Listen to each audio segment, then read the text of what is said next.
Today we're going to show you how to mount the IQ panel to on a table stand. Start by removing the rear axis cover. Because we're choosing a table mount, we're going to keep this cover and replace it later. Next, plug the included barrel jack power wire into the back, making sure to route the wire behind the strain relief tabs to ensure that it doesn't come out.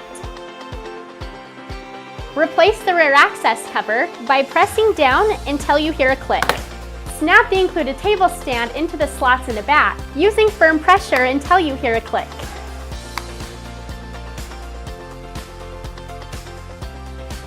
After you've connected the wire to the panel, it's time to wire up the transformer. Make sure to only use the included 5.5 volt DC power supply. Using a different power supply could result in permanent damage. Take note to wire the positive and negative leads properly. The striped one with the red connector is positive.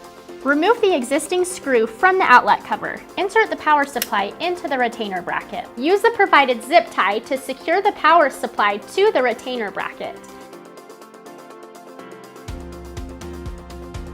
Then peel the adhesive off and secure it to the wall with the screw provided. Finally, when placing the panel on a table, it is recommended to run the antenna off the back, letting it hang freely to maximize sensor range. And that's it! Power up the panel by pressing the power button for 3 seconds, and then it's ready to use.